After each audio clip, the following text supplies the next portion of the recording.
I feel like we gotta talk about the airport deal a little bit, you know? You have to get it in there for sure. It's gotta get, yeah. throw it in. I think it would be good to talk about that, because like, people are like... People are riled up about it. I feel like people don't understand is like, it was like... We're rolling too. Yeah, but it was like a joke.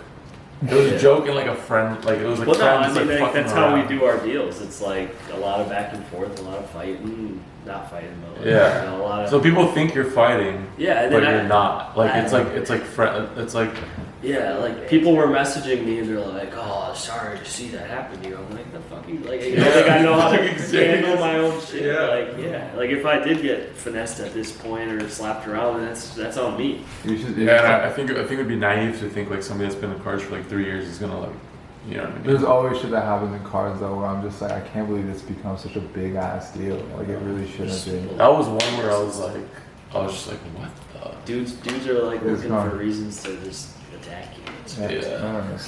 It is what it is. That's the one thing I learned. I was like, you can't control what people think. Yeah. You just gotta do your own thing. But I guess we just keep that in there and we just roll into Mike Cance's podcast. Mike Cance, welcome to the podcast. There we go. What up, dude? Nothing much. Happy to be here. How you living? You know, the whole California lifestyle, bro. It's nice. It's gonna be very short-lived, you know, or Thursday night to Sunday night, but it's a nice change of pace. I'm glad you were cool with coming on the podcast, and I'm glad you're here. And I feel like we have a lot to talk about. Yeah, we do. And I'm excited. I'm excited for people. I know you've done like some content before. I like PWCC. You did some content with them. Yeah. And some other stuff. But I feel like this is gonna be a cool one to just kind of get to know you a little bit more, and people know you a little bit more, and for sure, man. and kind of get behind the scenes of MC sports cards. Let's get it. So let's go back to the beginning probably, because I think that's probably the best spot to start. Yeah. How did you get into cards, like from the beginning? I need to know the story. Yeah. So basically, my younger sister was at school, and there was a birthday party, and it was for a boy in her class, and he had given cards to everybody, and obviously she had no use for them, so just brings them home and gives them to me. And from there, I just kind of started sorting them out. I was like probably 10, 11 years old at the time, so I was sorting them out and just started to kind of really get into it. And that's funny. Our guy Nick just rolled over on the cam. Fuck, bro. I tried to turn off the ager, just spamming the chat trying to ask if we should come are you on. gonna cut? You'll cut it out. Yeah. We have an editor. Don't worry. Anything like, we'll be edited. Jesus. Yeah. Now it's like 9:50. Yeah, it's just tell him like it's cool, it's fine. It's clearly rolling. Quality is fucking insanely good. So good light in here. Yeah. It looks so good. Like, not only is it going to be the best like quality pod, but he's the first guest on for like the nighttime pod too. That's right. Like that's fire. So I saw in the clips with Terrence, you could like see people walking back there, and like it's just like dude. Fucking riff. It is what it is. I think just the lighting, like the nighttime lighting. That was one of the we biggest knew it was gonna issues, hit. like, with lighting and shit, it's like one of my biggest struggles is like getting it like the quality of the pod. I say we just roll I say he just starts talking about the same thing over again, and then my editor will not restart it. No, just keep talking about like how you got into cards. Yeah. Like wherever you last left off, and my editor will just roll it from there. Okay. That makes sense. Just start whenever. Yeah, whatever. Dude. Okay. So she brought the cards home and had no use for them, and I just kind of started playing with them and bought like a Beckett price guide. I remember, I think it was like 2007 or 2006 Beckett price guide, and I would like go through each base card and look them up, and if it was like $1 or more book value, I just... So that was still going on back then, like the Beckett price Oh guide? yeah. I mean, this was 15 plus years ago, where eBay wasn't as big of a thing, and just like online wasn't as big of a thing. So yeah, and also I was just like a kid, so I didn't really know the right way to do it. And anyways, so I would just kind of like start sorting it by teams, players, or like book value, just cool stuff to learn about it. And then from there, start going to local shops, local shows, and just kind of rolling it into that. And then when I was 16, I had bought a card, a Bryce Harper Orange Refractor Auto when it came out, like the day Bowman Chrome came out, and he was like the most hyped guy. Yeah. And I paid $1,500 for it, and that was like the highest ever. How did you feel on that first purchase? Like, were you nervous? I was a little nervous. I remember like winning it on eBay auction, and like back in that day, I mean, $1,500 for an orange auto was big money. I feel like and now like for any car, $1,500 for a base on some of these new guys, and basically bought the Harper and graded it, got a 9.5, sold it for like a little under $3,000, and thought I was at the top of the world because I was in high school. And I mean, that's a good flip. How old were you at the time? That was I was 16. Yeah, so that's crazy. Yeah, and then kind of from there, I like got the realization that like you could really do this kind of stuff and really roll it and just kind of keep going. So it's just been like a gradual 15-year build up, and like a lot of people don't realize that, and I think like maybe I've only been at it for a few years, and they kind of wonder how I got to where I'm at, but it's like a 15+ year grind. And when you made that like first kind of like Bryce Harper flip, did your thinking go to like, I can do this as a business, or like, was it just more of just like, oh, that's really cool, like let me see if I can try it again, like let me see if I can do it again? I mean, doing it as a business never crossed my mind, because again, it was such a different time that back in that early 2010s, it was like the only people who did cards as a business were people who own card stores. Yeah. Other than your grading companies and all that, but it never really crossed my mind. Like I wasn't in high school saying when I grow up I want to sell cards full time. I had zero thought of doing that. Yeah. Yeah. And so when you're going from high school to college, like what was that? Like how did you transition your card life for that? Yeah. So I still did cards. I kind of was in a much different place then, and I had maybe like a shoebox worth of full of cards. And just kind of still did my normal wheeling and dealing. Would go to like St. Louis a lot because it's close to where I went to school, and just go to local shows. And it wasn't as crazy as I was gonna say. The card scene wasn't as like there's not a show every weekend and like something to go to, right? Yeah, I mean I grew up in the Chicago area, so really it was like the National and the two big Chicago shows, and that was maybe a couple local ones. But now there wasn't like Dallas, there wasn't all that other stuff that goes on now. So like when you were in college, was it more of like, I want to experience college, I want to like go to class, like go to parties, like chill that way? Or were you because there's people like in cards now that are going to school that are like, damn, I'm taking a semester off because I'm so busy with cards. Yeah. So like I feel like getting a background of like how your experience would be a cool perspective for everybody else. Yeah. So I like tried to kind of balance it out, but sometimes I felt like cards would get more in the way, but I didn't completely miss out on the college lifestyle. I mean, cards kind of were my priority still. I tried as best as I can to do other things, but I felt like I was always getting drawn to card stuff. Obviously, like looking back at it, probably should have done more non-card stuff. Yeah. Like you can't do that forever, but it might not have been where I'm at today if that wasn't the case. So was it your choice in a way, like, okay, I want to finish school just to like have school, or was it like maybe like more like family wise, like what was the experience like? It was really just kind of like you're in high school, a lot of your friends are going to college, like just it's what you do. It was just kind of like that was the thing, like it just was so normal. You go to college, and I was never against it because again at this time I wasn't like anticipating that cards would be my future. I thought it was just kind of a side hustle. Side hustle, or just kind of a hobby. And went through college, and kind of like once you're in college for a year and a half, 2 years, it's like, do you really like, are you gonna not finish it? So I stuck it out and got a job out of college. What job did you get out of college? You got a job. Yeah, I was working at an insurance company. No way. For about 9 months. And did you have the stash? I did not, no. That would have been all time. I didn't. If I can get like a photo of like his like first year like career wise with his stash like at an insurance company, I would pay big money for that. Had the baby face. Okay. Yeah, so basically in college I majored in finance and insurance, which insurance is actually a major. Don't ask why, but I don't know. It's interesting. Anyways, so I was working there for about 9 months, and I was like doing cards, going to shows on the weekends, and this was when I was kind of starting to ramp it up, and I'd like go do a show and crush it, and then have to go back to work, and like you're like, what the fuck? I mean, I was like getting told to like go make copies and like send basic emails. I'm like, why am I even wasting my time if I can just try cards out? So. But was it something like when you, like, was it something where it was like, okay, this is what I'm supposed to do. I'm supposed to go get a job. Like, I'm not supposed to really be doing cards and making this much money.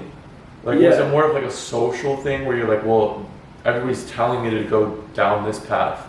Yeah, I mean, it was kind of like a social thing in a way, and like parents were more like, you should get a job. I know, like, you can do card stuff on the side, and still at that point, it wasn't really like in my head that I want to finish college and do cards, and I did want to try getting a job. And I had a few friends who have been in the industry, shop owners or just other people who have been there a long time. They all said, like, look, I've known you for a few years now. Like, it's not, your job's not going to work. I don't want to be rude about it, but you're going to hate it and you're going to do cards. And I was always just like, all right, whatever. Like, they're probably just saying that, and then hated it and doing cards. So how long did you stay at that insurance company? About 9 months.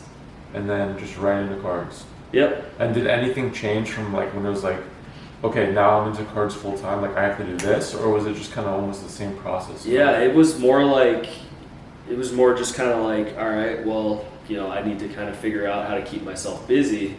And weirdly enough, the biggest worry I had was that I wouldn't have enough to do for like a full-time job. And at that point, it was like I had a few. What year was this? Like when you transitioned fully? This was in 2017. That's like pretty recent. Yeah, it was about 5 years ago. Yeah. So yeah, I mean, I had like some bulk shoe boxes of stuff, all different random cheaper stuff, and started going through that. And like at that point, what was your biggest card? Do you remember? Like in 2017, right when you transitioned full time? Yeah. Just to give people like a perspective in a way. I've just so much stuff comes and goes. I can't remember, but I've had my Instagram account since 2014, so I can scroll back and see and kind of see the progression there. Yeah. But yeah, I just kind of started to keep myself busy and I would buy like bulk buys at shows, kind of like 4 rows, and then process them with stuff on eBay, grade stuff, and kind of from there it's just kind of built up and snowballed. And how big was like eBay for you during that time? Because I know now you have a consignment business, you're running auctions every day. It's crazy now, but like from you starting, like was eBay something where it was like a go-to thing, or was it? Not really. I mean, it was definitely something that I saw the potential in, like creating some sort of revenue, right? Yeah, like a revenue stream, and it was great for me, but it wasn't something that I'm like, I needed to sell on eBay. Yeah. But I always enjoyed it because of like the convenience of once you list it, do the work, it can sell. You don't have to really do anything until it sells, and it's just sitting up there so the world can see it, even though you did the work a month ago. And is it crazy to like see now, like all these people getting into the market, like we talked about earlier, we were at dinner, startups, like there's a bunch of startups out in the market, big money coming in. And there's also like 11, 12, 13-year-old kids like going to card shows, flipping cards, like making money. Like, did you ever expect like the industry as a whole to get to the point where that is? No, I don't think anybody did. I mean, like back in the day, and by back in the day, I mean like even 5 years ago. That's like that's ancient. Yeah. I mean, like there were the only grading companies were Beckett, PSA, SGC. Like even today, I still think those 3 completely dominate the market, but. There wasn't anywhere else to sell your cards, like any like formal marketplace. It was really just eBay, and now like you have some significant players who can really make an impact. For sure. I mean, we got Whatnot, you got Drip, I believe Drip and Whatnot were at the show we were at today. Yeah, I mean that's like their concept is just so different too, and it's like it's very disruptive to the whole live selling thing. Yeah. I mean, I feel like your business is like pretty reliant on eBay though, right? Yeah, I mean at this point I've like kind of tailored it around being reliant on eBay because I knew that works for me, and obviously you got to kind of go with what you know. Yeah. So. But what do you think about all this competition happening in the market? Like we're talking about live selling, but we're also talking about like new grading companies coming to play. I know some of them tanked completely, but like, there's a new one. What was the new one? AG. It's like AGS or something like that. I honestly they're at the show today. That new grading company. Tag. I totally forgot that. I went to their headquarters. Like they have huge technology behind like them. Like what do you think about?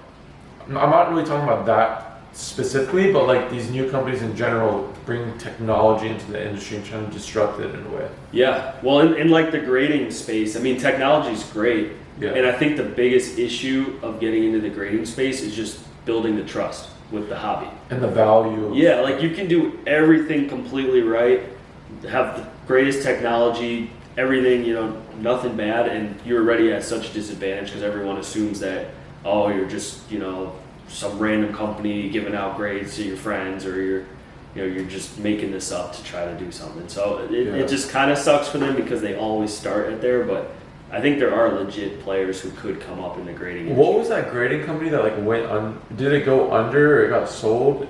Was it HGA or was it something else? I don't know. I honestly don't really keep up with the grading company startups and all that. I kind of stick to like the Beckett, PSA, SGC, and just don't really keep up. Who do you grade with the most? If you Probably PSA, just because like the bulk service. do, you still send in like a bunch of stuff like every month or? Yeah, I mean, obviously not as much as last year or 2 years ago, but I mean a couple hundred cards a month, if that. Which I guess is still But still a decent good amount. Yeah.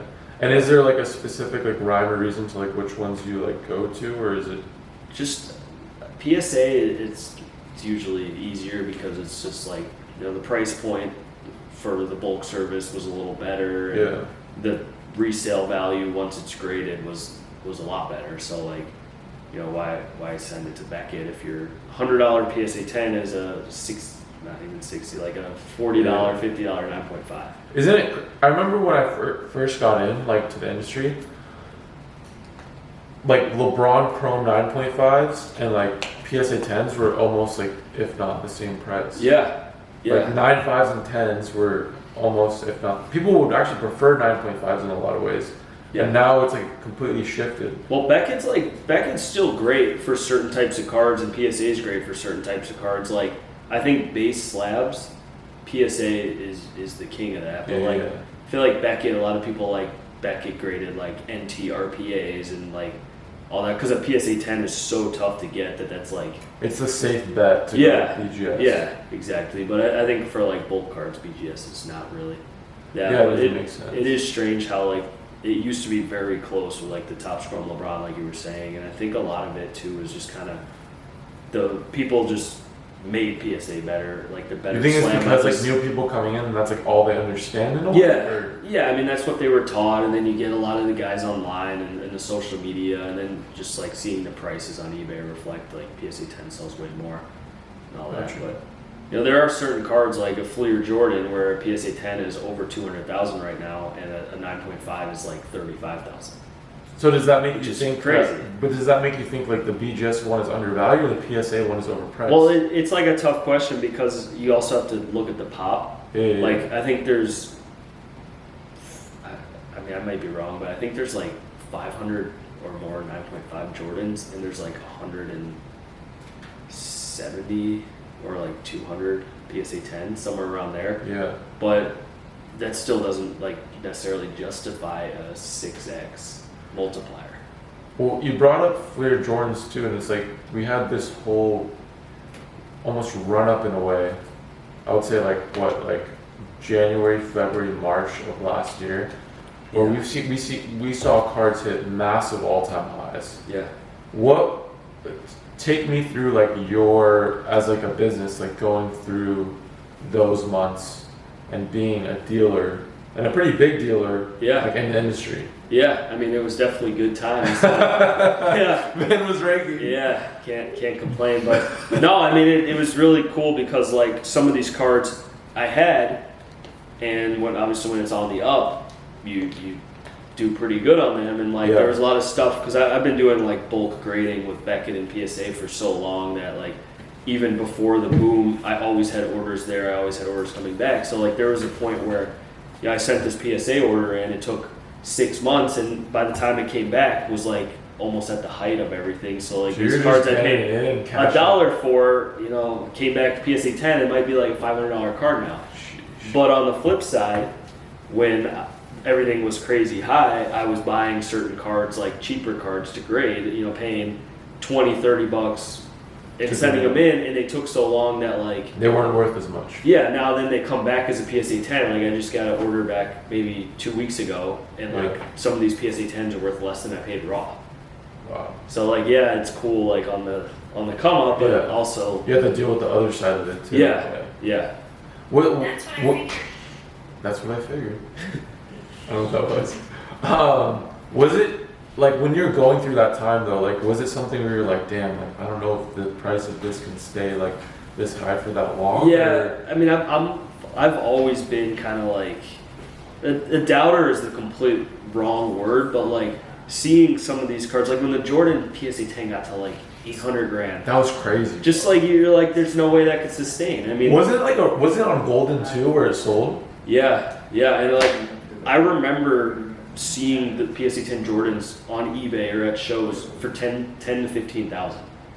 And that was probably like what 2 years prior to that. This was probably. Because I remember when I got in, like a 10 was like 30,000. Yeah. I mean, there was actually a point where I bought 3 PSA 10s for around 30,000 each, and then I moved them all for really not much more, maybe like 10% more.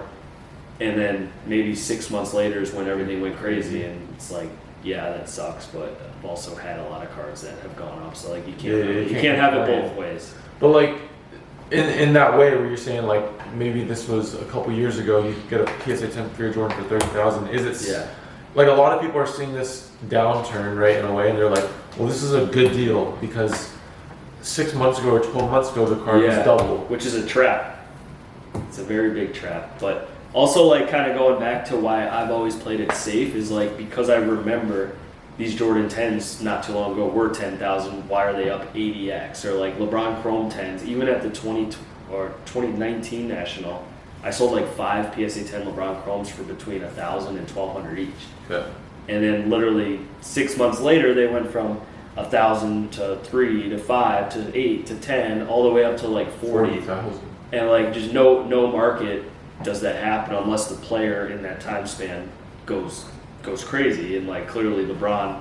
But at the same time, like you could be thinking that, right? But you're also selling that inventory and buying that inventory because you're a business. Like it's not like you're going to be like staying away from. Yeah, it was liquid. Like at 5,000, it was liquid. At 20,000, it was liquid. At like 40,000, it was liquid. In no way did I ever kind of like sit on the sidelines and say I'm not dealing with this, but what I did do is like if I got in, I just got right out. Gotcha. So like the LeBron Chrome 10, I sold at 1,000.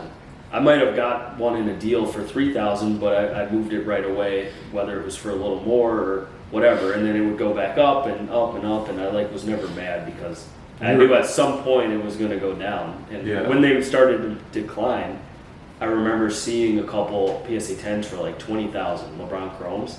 And I'm like, was really tempted because they were 40, and I'm like, wow, this is a great deal. And I didn't do it, and worked out well because now they're like 7. Yeah, they're like 7,000 or 8,000 now. But they have gone up a little bit. They are creeping a little bit. I'm a big Lakers fan, so this season's might be real pain for me. Yeah, but no, there are opportunities like when stuff like that happens, but you just need to know kind of when to hold them, when to fold them.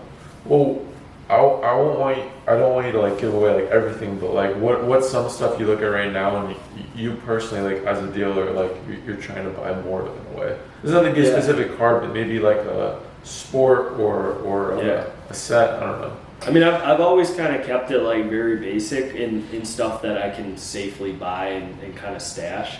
It's really just like Jordan, LeBron, and when I say LeBron, I mean more like the autographs, like, not the high pop base stuff.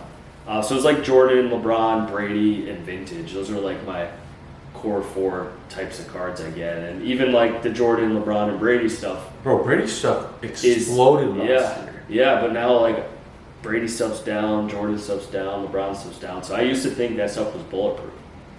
But you know, if you look back still from this value today to 2 years ago, 3 years ago, chances are it's still worth more. So do you go about buying like Jordans, LeBrons, and stuff and Brady's like differently than what you did like 12 months ago? Yeah, I mean, I definitely approach it with caution to some degree because like there was a point maybe a year ago where I would go on all the auction houses and like any Jordan LeBron, Brady, or like, You're like just snagging. vintage, I would like throw a bid, and I wanted everything. I Yeah. wanted to try to win as much as possible. But now, like, I browse all the auction houses, and I have to always tell myself to like get out of that mentality where I just want to like bid on everything and buy as much as possible, because like some stuff did go down. I bought a lot of nice Jordan autos thinking that those They're would be a bulletproof. great, yeah. And some of those are down, 20, 30%. And I really never thought there'd be a day where I'd have to worry about that on Jordans. But then, if you look in retrospect, like that same card, if it's up from 3 years ago, if it's up 10x, like chances are. How do you deal with that? Like, oh, this card's down 20%, 30%. Just depends on the card. I mean, I take losses all the time, and I think that's something that a lot of people won't do or are scared to do, or they think it will come back. Like some of these guys with the LeBron Chromes, they might think it's gonna go back to 40, and chances are they're not going to. Yeah. So it really just depends on the situation, and there's certain cards that I've taken massive losses on just because I'm like, you know what, I don't want to wait it out. I don't want a chance of going down, and it's part of the game. You just got to win more than you lose, and hopefully win a lot more than you lose. I feel like people have like a big problem in a way with like taking L's. Like they can't they can't in their head justify it. Yeah, exactly, and that's like something that a lot of people deal with, like because they either remember what it was and they're like, oh, it has to go back to that, or they just don't want to lose. And like I said, I mean, you have to lose sometimes, because like say you bought a LeBron Chrome for 40 grand at the absolute peak, and then now it's worth 8. So here's your choices. You can either hold it and hope for the best, and I feel like the best might only be like 10, 12 grand. Yeah. Or it goes down more, or you can sell it, get your 8 grand, lose your 32. I mean, that's kind of a bad example because that's terrible It's return. a deadly loss. But basically, like you take Third. yeah, that's deadly. a death. Yeah, but like you could take that money and roll it into something else. Yeah. And maybe like you turn, you take 8 grand, you buy a bunch of other stuff, and maybe you could turn that into like turn into 12 to 13, 15, and then you resell that, and then Yeah. you can like kind of claw your way back versus if you held the card. So that's like the mindset that I have when I take losses. It's like, you know what, I'll just take this money. I'd rather have the money, use it to buy other stuff, and chances are if I keep buying other stuff with it and churning it, like I'm gonna eventually come back to even or ahead. But it's crazy because like somebody looks at your they go to a show and they see all your showcases. Like, you got some fire shit, bro. Like, so it's like, if somebody's thinking like, damn, like he started full time in 2017 and now he's here today, like, it's kind of crazy, like how far you've come in like that time. Yeah, I mean, when I started, like I had like a pretty nice size inventory. Yeah. And like if you take my inventory back in 2017 when I started, and you like take market peak last year's values of some of these cards, like my inventory back then would be worth a ton more. Yeah. Because like I had those LeBron Chromes when they were 40,000. Yeah. But like I had those back in 2017 when they were like $600-700. So kind of what I'm saying is like, everything, like I have a lot of nice stuff and like some bangers. But you bought at the right times early and like you built up the collection. But I was gonna say like it's like a lot of times when you're doing cards, like you feel like you're doing it with somebody that has like the same mindset as you. Whereas like actually like you don't know like who the fuck is on the other side. Yeah, it's psychology of doing the deal. Like you don't really know. Yeah, that's why I just keep I don't people that get into right? it. Don't. And that's the beauty of like auction houses and shit. So you don't have to deal with you're bullshit. Right. Yeah, you're right. Yeah. Right. It's just like I mean they deal with it. Yeah. Oh my god, bro, the fucking fly. Is the fly still there? Yeah, can you get it? It's right there, right? You see it? Dude, No. Get this. Hold on. I'm gonna get this on the cam. Is this running? It's running, yeah. Am I swine or am I? No, it just get it dead, bro. Bro, I got it. did you actually? Bro, I fucking got it. Are you serious? Wait. Hold on, make sure you Go. crush it though. Oh my god. No. Oh, there's Dude. no way. You're an idiot, bro. I can't. I thought I believe crushed that thing. Jesus. Yeah, Honestly, I think we just run it. just run it. I mean, We got through it. Are we running right now? yeah, Shit. capture all that, but whatever. Let's hope he stays up. That's actually a good cut for like Instagram. Like thinking you got a file and he like comes out of your hand and it's just gone. Yeah. Yeah, you had a little. All right, let's actually get into it now. Though. All right. All right, inflation. Do you think this is actually a good question? Do you think that like the economic like total of like inflation like helped with cards values in a way? Yeah, I mean it's such a tough question. Like I think part of the reason why cards values got helped so much was like crypto NFTs, and a lot of that money got rolled into cards, or like a lot of those people were getting into cards too. But I think like inflation as a whole, yeah, obviously it does help a little bit. I've never really thought about it much or anything like that, but I do think it definitely plays a role in things selling higher. Well, you see like home values and cars and like all that shit. It's like Yeah. over the last few years it's been crazy. Yeah, I mean I feel like everything is just Any going asset, up. right, in a way. Yeah, but like inflation is just interesting. Like if you had it as just straight money, then that's going to be like much more of an impact than if you have like random assets that Yeah. you might be able to sell for like a much higher. Do you believe in like physical assets as a whole though? Like, are you I like, do. are you an investor in real estate and other things, or is it more of like a card thing? Only? Yeah, so I'm not in any real estate. I mean, obviously I'm a big believer in physical assets with the cards and all that, but I do some like venture investments through a friend and like certain funds and just kind of stuff that I'm piggybacking off of a friend, kind of know the right person, Yeah. right place, and I don't really put much time into it, but it's just really interesting to see some of that stuff. And you mentioned NFTs. Like, are you into NFTs? No, I mean I got into them for a little bit. Like I was in like a group chat and kind of was following what everyone was doing and things were going great. Like I would get like whitelisted for certain NFTs that were like, 0.2 ETH, and then the second they dropped, it would be like a 5 ETH. Just like It was raking money. stuff like that. And then, obviously some stuff I kept or held, or because I had no idea what I was doing, that I paid a couple ETH on is now worth like half or 0.3 or something. Did you get into any like punks or anything like that? No, there's a funny story. Like, I was at dinner with a couple friends, and I wanted to buy a Bored Ape. And like this was when the floor was like 30 or 40. And I literally had it pulled up to buy it, and I'm like, I'm gonna click it, I'm gonna buy it. And like they're all like, you're an idiot, don't do it, like it's so stupid. And I was like, all right, fine, whatever. And then not even like maybe a month or two later, like the floor went up to 100 or 120 or something. And ETH was like 3,000 or 4,000. Yeah, at it was that up point, there. ETH I think was like 4,000.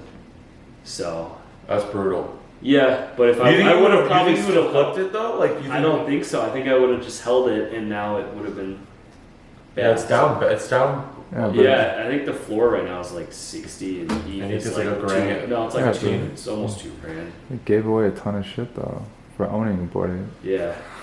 It's interesting, like the NFT like utility of it. Like, I've been debating this in my head for like so long of like the whole like digital and physical assets. Like, I feel like in the next couple years, like card people, NFT people, like in a way, there will be a lot of people doing both. Yeah. Or like the NFT like utility and like the aspect of that can come into cards more. Like we're seeing it with like vaults and like Yeah. the transfer of ownership with like a picture. Like Yeah. those are things that like I think when you like look at the definition of NFT, it almost is an NFT in a way, but I Yeah. guess maybe we're not calling it yet. But like the difference too is like you transfer ownership in a vault. It's still backed by that actual asset. Physical asset. Like, a Bored Ape isn't, it's not like it's backed by like anything. So like it's not backed by like, so the card is still the actual card, but at the end of the day, the card is still just a piece of paper. Yeah, but you It's also like it's bring not like gold or silver, right? It's like literally That's what I'm saying, a piece like, of paper. Like, I remember somebody asked me, is like, there's a Prism Gold card, right? And the person asked me, is it like, why is it so expensive? Is it because there's actual gold in it? And I was like, That's actually a valid question from like somebody that doesn't know cards. That's totally valid. No, it's because it's numbered to 10 and it's gold, like in the color. Yeah, it is interesting how all that works. But like if you look at even like, you know, luxury cars where they only made 20, 30, 50 of them, like they sell so much higher. So it's just like a supply and demand thing a little bit. But I guess someone like outside looking in is like, so this exact card, but the border is gold instead of silver. Sells for 200% more. Yeah. It's crazy. Sometimes I look at these card prices and I'm like, damn, we must be like dumbasses in a way. Sometimes, yeah. But then other times it's like, this is a great investment. Yeah. But it's like weird to, I feel like, do you have a lot of family members or like friends that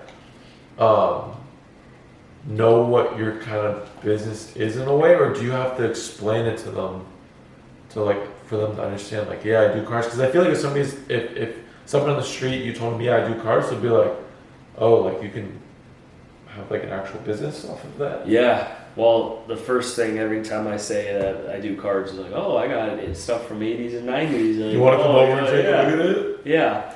But, I just always kind of keep it at like a very general, like, you buy, sell some. I always say something like, some of these cards today they're so rare that, some of them sell for hundreds or millions of dollars. And it's kind of like a way of saying, like, I don't just sit all day and buy cards for a quarter and sell them for 50 cents. It's like there is actual stuff to be done and kind of. And we were talking about that earlier. I was like, what do you do like when you wake up? Yeah. And it just seems like you work all day. I do. I work a little too much, but hard work pays off, and it sucks sometimes. But like, if you want to succeed in this industry and like you want to do well, you have to put the work in. Like, you're not just gonna wake up one day and be in a really good spot. Like you need to make those moves. You need to do the research. You need to do the work. You need to grind. You need to trade. Keep trading. Keep snowballing stuff. And like that's something a lot of people don't understand either. That like I don't just sit around all day doing nothing and make like 3 high-end deals a week. Like some people might think looking at Instagram, because I post a couple times a week, only high-end stuff. But like there's so much behind the scenes that goes into it, and just like a non-stop grind. I mean, if you have your phone on you and you're a card guy, then like at any given moment you can be working. So So you don't turn off like that work aspect at any time? I try to, and like recently in the past maybe 6 months or so, it's been a lot tougher just because of the way it's growing and how busy we've been. But it's just really tough to, because if I like turn it off and put the phone away for 3 hours, then when I get it, I'm gonna have so many notifications and alerts that I'm gonna like it's even more stress in a way. Yeah. Like I'd rather kind of just do a little here and there, but it definitely is something I need to start balancing. And I feel like a lot of people are like looking for that like work balance, but I feel like not only in cards but like for what you're doing, it's like you have to love it so much where like it doesn't. I'm not saying it doesn't feel like work, but like you enjoy the process of it. Yeah, and like there's that saying that like being an entrepreneur is working 100 hours a week so that you don't have to work 40. Yeah. So it's like that same thing there where like, I'm working way more than if I had just a normal job, but it's like doing stuff I like, and it's doing stuff that, I'm just getting what I put in. Like if I don't want to work for a week, then I'm going to feel the effect. If I had like a regular desk job and I didn't work for a week, then like the company wouldn't necessarily. But at the same time, like you have the decision to be like, I don't want to work this week. Yeah. If you wanted to. Yeah, I mean, if I wanted to, and I probably say I've never utilized that decision, but I mean, if I don't want to work, like, is there every day? I don't have to. Is there an every day where you're just like, fuck this, like I don't want to do it? Honestly, no. I mean, that's interesting, because I know the consequences. Like, there's no one's gonna step in and like pick up some of the important things. Like, luckily, I have my staff who's great, and over the past year and a half, they've been doing a great job in alleviating a lot of things. But there's certain things that only I can do and only I need to do, and if I don't do it, then it's going to impact me. So like, why would I not want to do it? Yeah, that makes sense. Yeah. But I feel like with everybody though, like there's like I don't know if Rye would like for example, like Rye, like I'm sure he's cool with me saying this, like he grinds like 6 days a week. He's at the shop. Maybe like one day out of like 6 months, like 5-6 months, like he'll come in, he'll be dealing with some shit. He'll be like, you know what, I'm out. Right? Yeah. Like 3 o'clock. He's like, you know what, fuck this, I'm out. Yeah. And I kind of respect that in a way because it's like, bro, like yeah, like cool, like good for you. Like you can still make that decision. Like you have ownership of like yourself in a way to be like, you know what, like I'm good for today. Yeah. I mean, there are times where maybe I'll like want to sleep an extra 30 minutes or an hour, or like maybe there is that 3 or 4 o'clock where I'm like, yeah, all right, whatever, I'm out. But it's never like I'm just not coming in today, or I'm just gonna do nothing today. Yeah. So the little hour here and there I think is good, but I also try to kind of like, I don't want to set the example of just kind of leaving and doing whatever I want, because I try to be right there with everyone, working as hard as everyone. How many do we have like working? I have three full-time employees now, so like I think that if we're all there together, and I'm not just kind of laying back and doing nothing while they're working. I think we all like, it's just a really good environment if we're all working and grinding, and for them to see like me doing it as well. And are you a pretty like structured guy? What do you say? Like in terms of in terms of just like your daily like life, like are you pretty like I have to do this at this time, this at this time, or is it more just all over? Like for cards or just not just in general, I would say. Yeah, I mean it's kind of pretty much a routine. I usually just have a routine, and it's like even in the business, it's like every day you have to do the shipping, the invoicing, the listing, the customer service. So it's kind of like turned into a routine that like, okay, we just got to spend this much time shipping every day. We got to spend this much time listing every day. And so I've kind of just adapted that. I like it. Let's shift gears a little bit. I want to talk about 52 mantles. Okay. Because I know you've owned plenty. I'm sure you have a few right now. Yeah. I saw your showcase at the National. That was fucking crazy. Yeah. I feel like there's been a rush, I would say, over the last maybe like 2-3. I mean, I know it's been going on for a while, but I would say at least over the last 2 months, it's been crazy hot. What do you think about the 52 mantle right now in terms of price point? And like, when was the first time you actually bought a 52 mantle? So I'll start with the first time I bought one. It was the 2016 Atlantic City National. I bought an SGC 2 for it was like $7,000 or $8,000. And for to give people like perspective, what is that card worth now? And that card in a 2, it was pretty nice appeal, nice centering, probably like 60, 70. 1,000. 70,000, yeah. But that's like that's a decent multiplier over 6 years. So I bought that PSA or SGC 2, crossed it to PSA. And it hit the PSA 2, so they cracked it out, put it in the PSA 2. And then I moved it to Jimmy, Kentucky basketball cards, and he still has it. It's one of his favorite cards. It's just like a cool story. Yeah. And that was like our first deal we ever did, and kind of like the start of our friendship and everything. So that was pretty cool. Yeah. But the 52 mantle itself, I always think it's a great card. I mean, obviously it's a lot higher right now than it has been, but the demand is always there. Everyone wants a 52 mantle for your collection. They don't care if it's a PSA 1 that looks like it's been in bike spokes and destroyed, or if it's like a really nice looking 4 or 5. Right now they are definitely way hotter, and I think there's just hype from like this SGC 9.5 that's going to sell for crazy money, and a few like I've noticed a lot of people on Instagram are starting to say they want 52 mantles, and that's kind of like getting the hype train going. But I think you can never go wrong owning one. Yeah. I mean, I've really like never regretted buying one. They kind of go in waves, just like the Fleer Jordans or just like a bunch of other cards. And I think right now they're kind of getting to a high point in the wave. So I'm like laying back a little bit on buying them, but I do want to keep buying them once they dip a little. Yeah, I've been lucky enough to own 2. Yeah. And like, I sold my last one at National like recently, and I've been wanting to get another one, but I'm like, fuck, these people so much money. I know. These Yeah, cards. I'm like, it's crazy, and like they're getting the money. That's the thing. yeah, yes and no. I feel like the ones that are priced well, of course, it's snapped. But I feel like a lot of people they're like, this has good color, good centering. I'm like, I don't think it does. Like, I don't know. Some people are overhyped their mantles, but you do see these mantles that are like a PSA 2 that's dead center, no creases. Yeah. And then you look and you see like a PSA 4 that's like way OC and it's like got bad corners, and it's like, how is this a 4? This is a 2. And the market kind of realizes that too, to where like you can have the worst PSA 4 and the best PSA 2. And the PSA 2 is going to far outsell, or at least sell better. Quicker, yeah. Yeah. Well, my buddy had a PSA 1, and I'm sure you saw it before. It was like a really, really, really good looking one.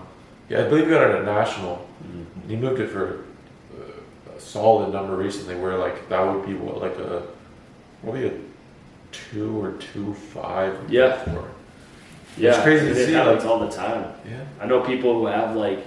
But like, why don't people? I know like people say you can never crack like you should never crack like a 52 mantle. People say that to me all the Yeah, you time. shouldn't. But like, doesn't that tempt you in a way?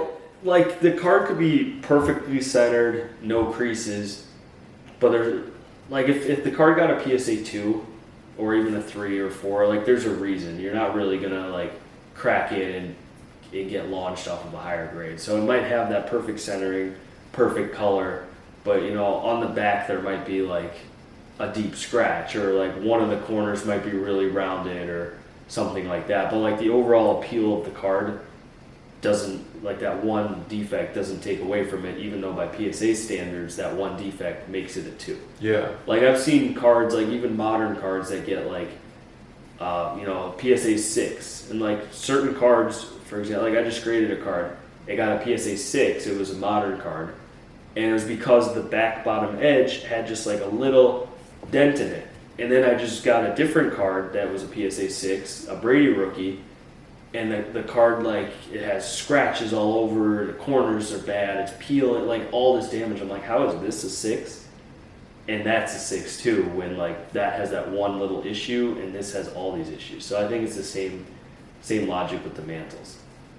And how involved are you into vintage as a whole versus modern?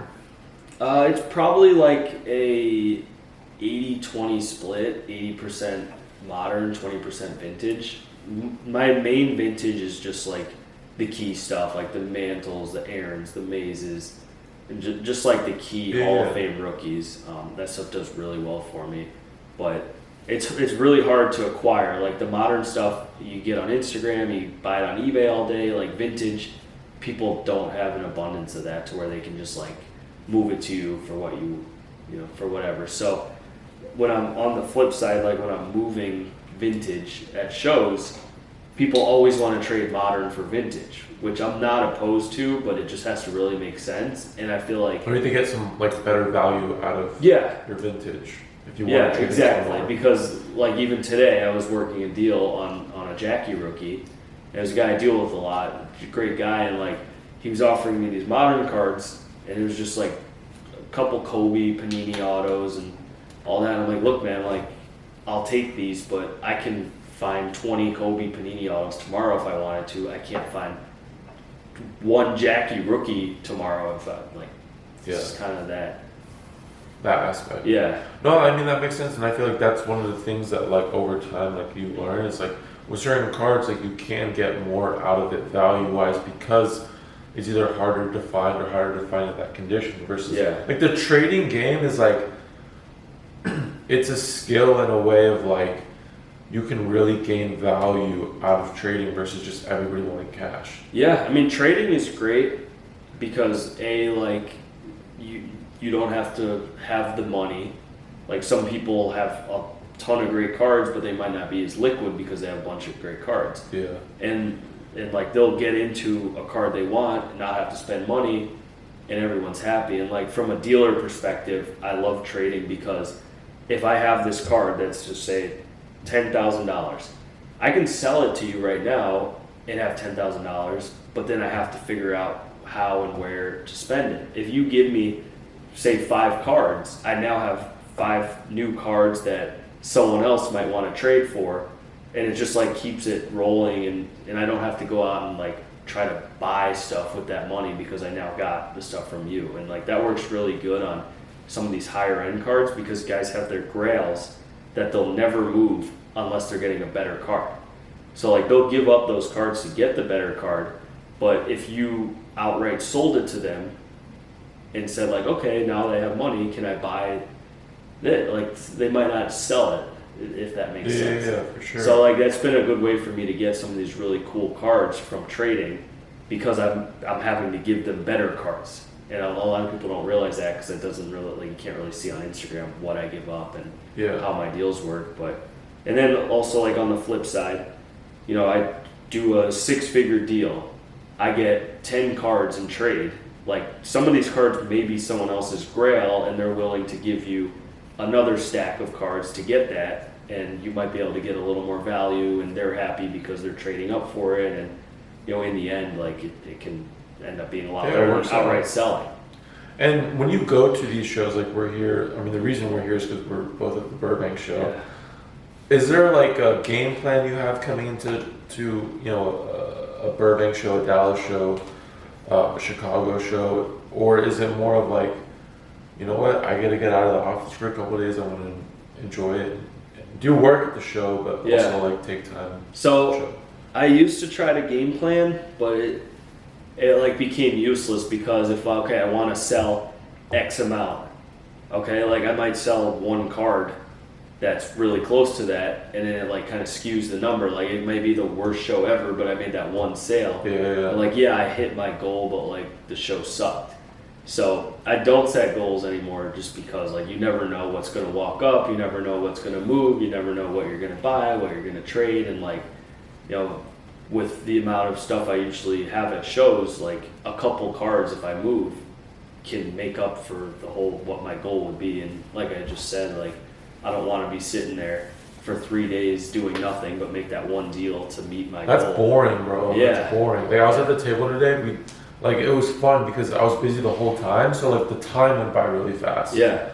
I would rather have that than sell 1 big card and just be chilling there for 8 hours. I mean, That's boring. there's been shows in the past that like I find myself just sitting there staring into space for like an hour. You're just on your phone playing some 8-ball pool. Yeah, but like I did some really big deals at the show, so like I am happy. For like don't get it that I'm not happy at all, but like I'd rather be consistently busy and not just standing there. Yeah. No, I mean that makes sense. I wanted to shift gears a little bit too because I don't think we talked about Fanatics, and I feel like that's something not only in like content, like people love talking about, like with the whole distribution and wax and Fanatics coming into play and them almost buying into the industry in a way. Yeah. Have you put thought into like what how Fanatics will change the industry and your business as well? Yeah, a little bit. I think like as a dealer and consigner, it doesn't have as much of an impact as if I was a breaker or like a card store, because I feel like the breakers and card stores have a more immediate relationship with manufacturers, while like I don't really have that relationship as much.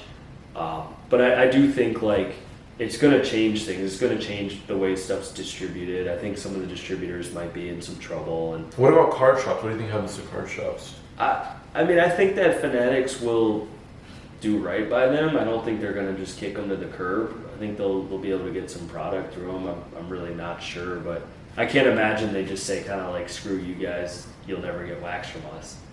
But I feel like there are a lot of shops that like nobody really knows about or goes to as in terms of like buying singles, where like they've been around for so long where their allocation is just insane. Yeah. Where it's just like that business model is gonna go away, and those people, I'm not gonna say are like gonna go out of business, but they'll sell, you know, their wax and they'll move on, right? Yeah.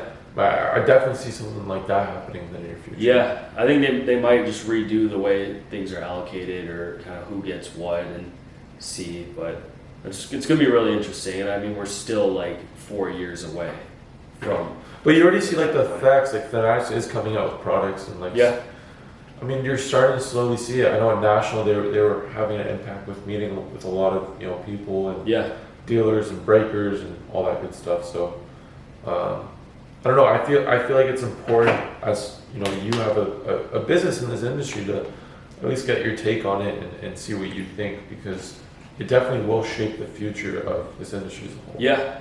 I mean, I think pretty much like if I had to safely guess, like the middleman is going to be eliminated or cut out significantly, because the current wax situation is like, Panini, every product, like there's a fixed cost every year that Panini charges distributors, and then distributors mark it up a little bit, sell it to stores, and then the stores make all the money. So like National Treasures, for example, every year Panini, I don't want to say it, but Panini charges X amount, distributors make maybe 10-15%, and shops may be paying $600-700 a box for NT basketball that's selling for $7,000. I think Fanatics will probably come in and say, like, maybe we need to. I need that type of allocation. I think they're gonna correct the, like, why should this guy be making 10x when, like, maybe they could be making 20-30%, which is still a very healthy amount. And maybe in turn, though, like, people could say, oh, well, they're gonna just get greedy, but maybe in turn, if they're getting more money, making more money, they can make better quality products. Yeah. Because, like, people complain that National Treasures has, like, garbage hits and, like, dollar jerseys, but, like, they don't realize that Panini is selling each box to distributors for X amount, $600, for example. So it's not like Panini is getting that $6,000 a box to make it good. Yeah. So maybe if Panini did get all that money, maybe we would have more player warrant or game warrant, not player warrant, and just better quality hits. For sure. Well, MC, I want to get into more of like, oh wow. What happened? Dallas right here. That was a little bit weird. Was it there? No, there's no. I think it just came out right there. We're straight. Yeah, we're just gonna cut it out. That looks solid. It's good. Cool. Well, MC, I want to get a little bit more into the actual business you do. I know you have a consignment business. I'm sure the viewers would love to hear more about what that is, what the process is like, and everything in between.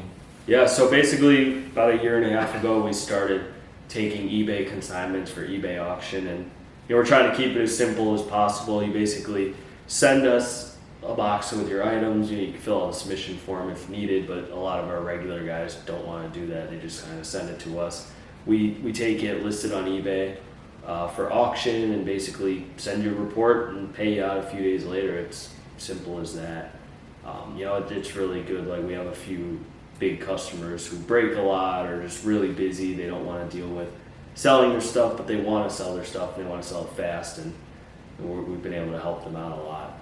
So if somebody, if somebody wants to get liquid, I mean, I'm assuming this is basically one of the best options they can use in a way. Yeah, I mean, like, certain price ranges of cards I feel like are best for, like, the eBay auction consignment, and getting liquid off of that is a really good option. And how are your auctions run? Are they like a week long auction? Yeah, I mean, our typical auction is 7 days. We start every day except Fridays and Saturdays. Sometimes we do Fridays and Saturdays if it's requested or if we just have a lot. But yeah, I mean, 7 days. Some people request a little shorter, a little longer, and we could do that for them. And how many cards do you know roughly how many cards you get in per week? I know you're busy. It varies. Like, we kind of take the approach of, like, we don't want to be the biggest volume consigner or a massive volume consigner. We want to be more of like a quality over quantity, and by quality I mean, like, a couple $100 boxes, not looking for like bangers, but we don't get like a ton of quantity, but I would say on average maybe 1,500 to 2,000 cards a week. Wow. I mean, that's really solid. Some more, some less, and that's still like a healthy amount, but we basically, like, we don't want you to send us a 4-row of like $10 and less cards. Gotcha. So we, numbers or total number of listings is not always the best indicator. Yeah. And can somebody send in like raw and graded cards? Yeah. Okay. Yeah. So we do everything. I've kind of like tailored the rates on some of the cheaper raw stuff to where the fees are just a little higher, and that is more so it doesn't like clog up the process of taking care of the customers who have the stuff that's in the sweet spot and making sure we can get that up quick for them. Yeah, it's funny. Sometimes I'm like, late night scrolling on eBay, and then I look through your page because it's like so much. There's a quality stuff in there, and it's ending, and I'm like watching certain ones, and I'm looking where it's ending, and I remember when you started, like I want to say it was like a year and a half ago. Yeah. When you started, and it's crazy to see like your side of the consignment business like grow to where it's at today. I mean, you have a lot of people, because if somebody doesn't know you, right? Like it's tough to be like, okay, I'm just gonna send these cards to to this person, but people do have a good trust in you now, especially in the community where they send you 20 graded cards and you take care of the rest. Really, in reality, they don't have to go through going to shows and trying to sell it. No, it's up on eBay. You have a good amount of viewership on your eBay page, and stuff goes a lot of times where it should be, or even better. I mean, obviously there's always the risk on auction. Like things will sell less, some things will sell more, but I think generally speaking, like nobody's ever fully disappointed or upset with sale prices. Obviously that's not our control. I mean, we hope your stuff sells for the max, but of course. I feel like that's with any auction, but like Golden, PWCC, Heritage, it's the risk you take at the end of the day. But I mean, most times and a lot of times, like it usually ends where it should be. Yeah, especially if you're doing like quantity. Like if you take it as a whole, it's probably going to be okay. I mean, you see like people who send to the big auction houses, and the card that they thought would get 500,000 sells for 200,000, and they're like mad at the auction house. And like sometimes it's like, what? I mean, they can only market it so much; they can't make it sell for more. Yeah. So. But overall, I mean, our customers are great. We don't really deal with any issues like that, and everything's been smooth sailing. And do you have any goals personally for the consignment business and the business as a whole for the near future? Yeah, it's a good question. So the consignment business, I mean, we've taken like a super organic growth. Main reason for that is because I didn't want to get like a huge influx of stuff to where we don't have the capacity, and therefore things take a little longer and people aren't getting the best service. So we've been taking that organic growth. I do want to eventually kind of ramp it up a little bit more, but I want to make sure that we're set to handle it versus take it all in and then figure it out after. But I think like maybe, we could pretty easily double the volume within maybe 6 months to a year if I can prepare it right. And is the key to that like hiring quality people that you trust? Like is that a major point to running a pretty reasonable sized consignment business? Yeah, I mean that's a huge thing. Like finding the right people. I've been super lucky and fortunate to find the right people, and people I've known for years and was friends with that I've kind of brought in versus just hiring off the street. So that's been really helpful for us. And like also is just taking care of the customers and making sure that they're happy and they're return customers, because like without them, what are we going to sell? Like I could have the best people in the world working for me, but if we don't treat the customers right, like if no one sends anything, then there's only so much that they can do. And do you take in inventory at these shows? Do you do anything like that? Yeah, so we always collect at shows. We don't really advertise it as much. We're working on the content side. We have a lot to build out. I know we were talking about earlier that you want to push some more content for showing these nice cards that you have. I mean we're getting so many like great quality cards from $100 to a couple $1,000, and like our customers deserve it to like see their cards being marketed better, and it just gets a lot of engagement in the posts, and people who might not even have known that card was on eBay, but they saw it on their Instagram, so then they went and bid on it.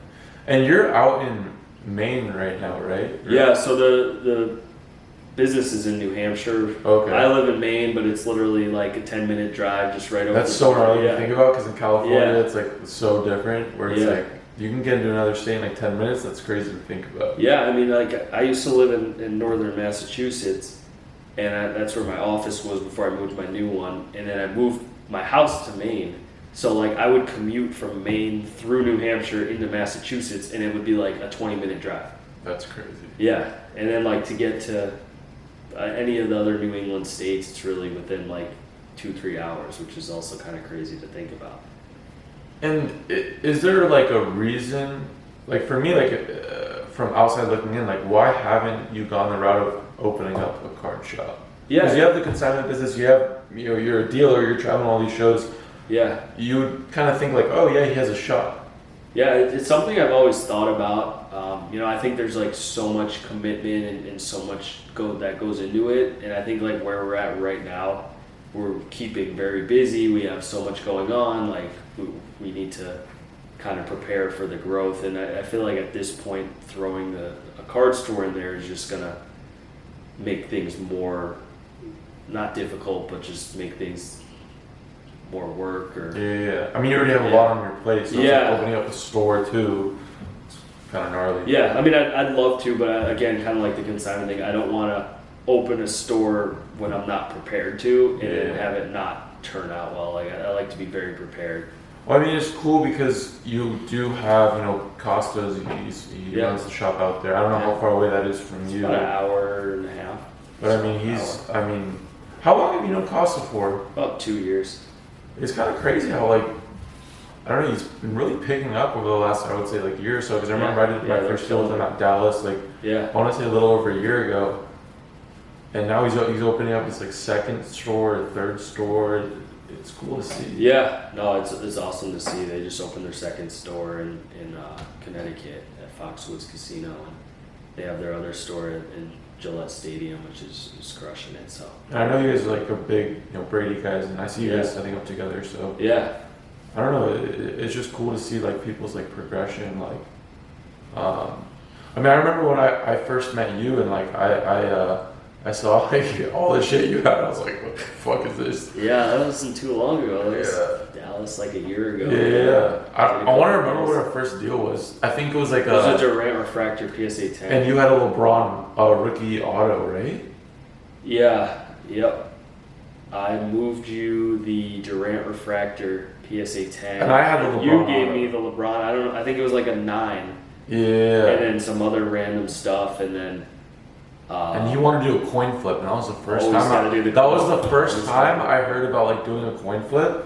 I was like, dude, this guy's crazy, bro. Like in my head, I was like, this guy's crazy. Yeah, anyone who deals with me at shows, they know that the coin flip or the dice roll is most likely happening. We almost did one today.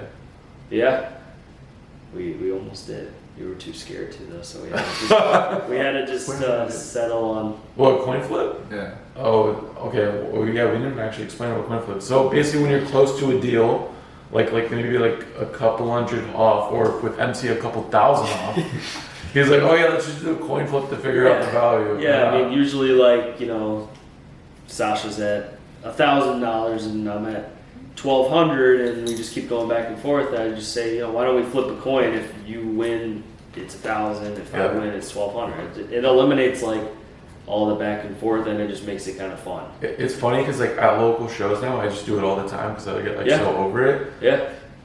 And people love it though. Like, and it's fun. like, yeah. And you get on a hot streak, and Yeah, I guess I it's was like on your a mini hot form of gambling. Were you on a hot At the streak? National, I was on a hot streak. Oh, he's crushing, bro. It was good, yeah. But this show, I'm on a cold streak. I'm like 0 for 3.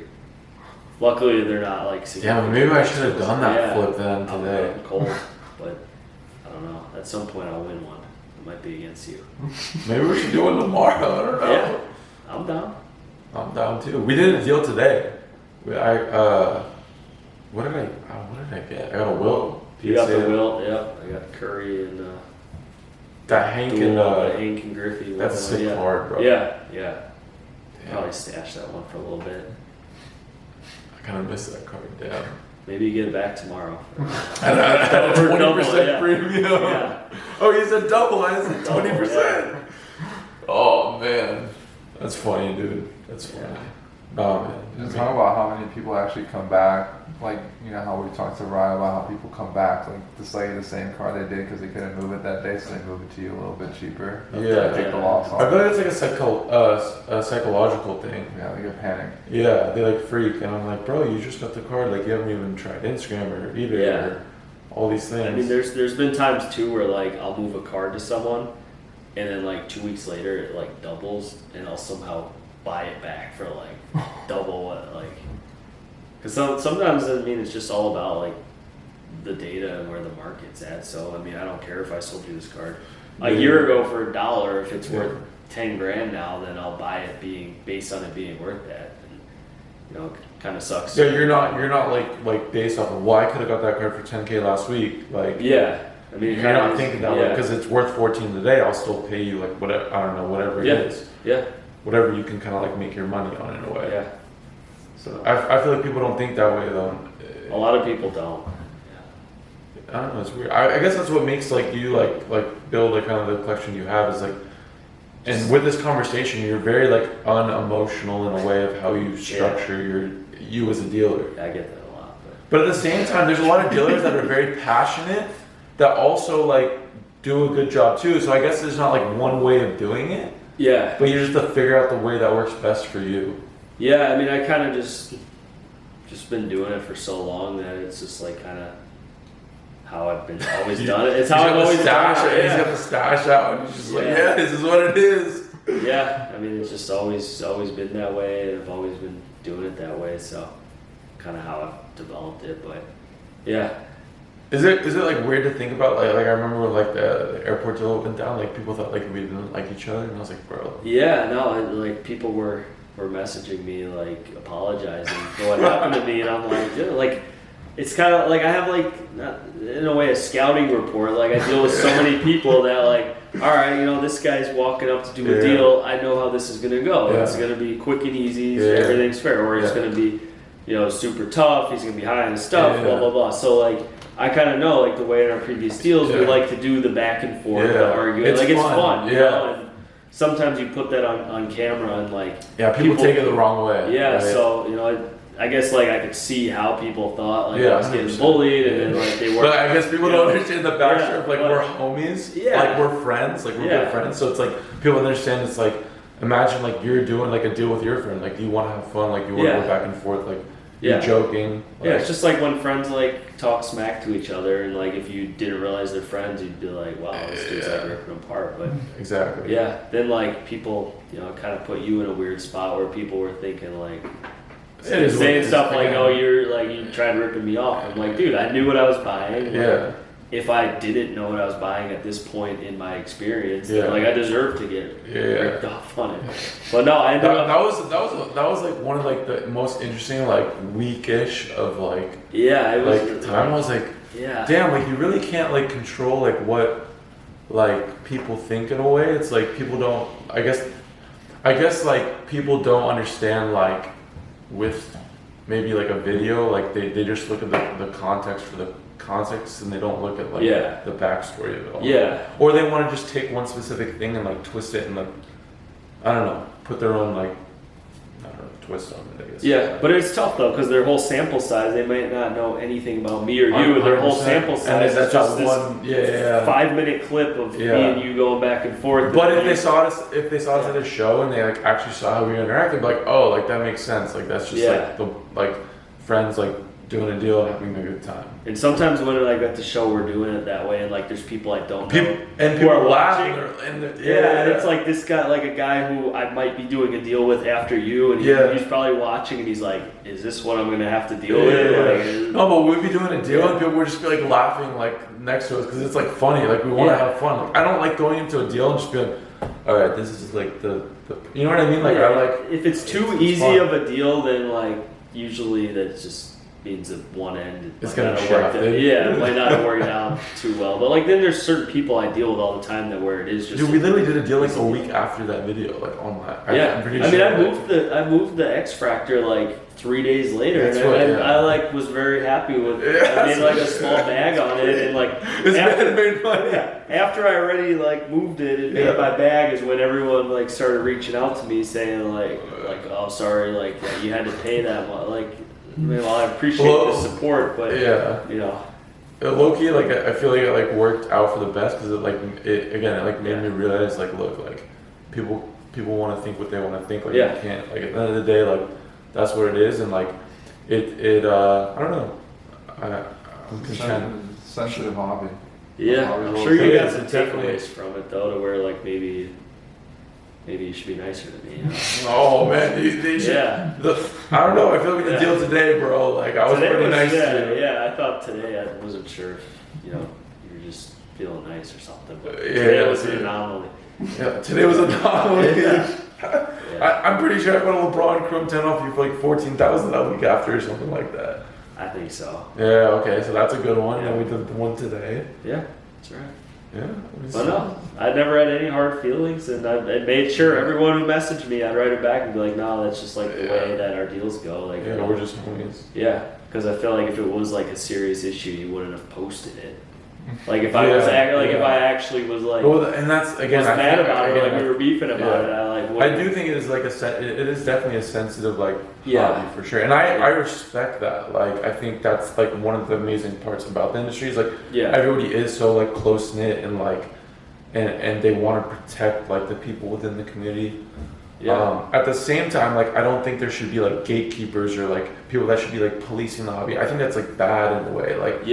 Like that to me, like I think drives away new people coming into the industry.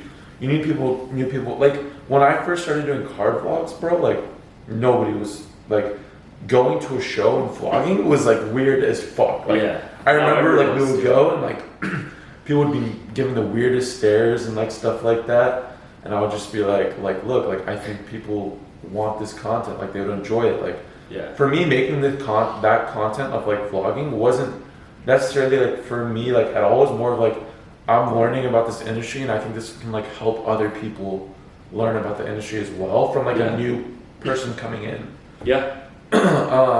And that's like the one thing about this podcast too. Like I think like sitting down like person to person, just having a conversation is something that's really beneficial in this like industry that's like so like on social media like back and forth and like a lot of times negative. Like having conversations like this I think is dope. Yeah, and like there's honestly so many, not so many, but like a handful of people that I may have like not really cared for from our interactions on social media, like the way they came off, but then I meet them at a show and like great conversation, like super cool, like wow, like I always thought, you know, this person was a douchebag on social like an media. asshole on Instagram because of the way he would say stuff and all that, but then I meet him in person, he's like nicest guy ever, now we deal all the time like that.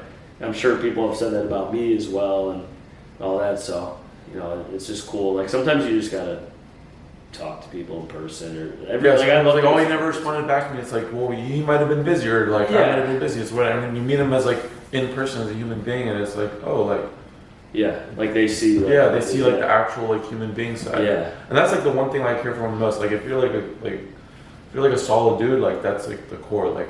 And that's what the people that you want to like have around you, I guess, in your space. Yeah, it's just so hard to like judge character on it's people so tough, unless they're like making a ton of videos, posts and stuff. Then like I think you get a good idea. But even like there's people that put out like content, and it's like people can put out content that like they're not like that good of a human being, and there's people that put out content that are amazing human beings. Like you putting out like content doesn't make you like something in the industry. I feel like it's like more of like I don't care about that. Like I care about like if I'm like with you like person to person, like are you like a good person?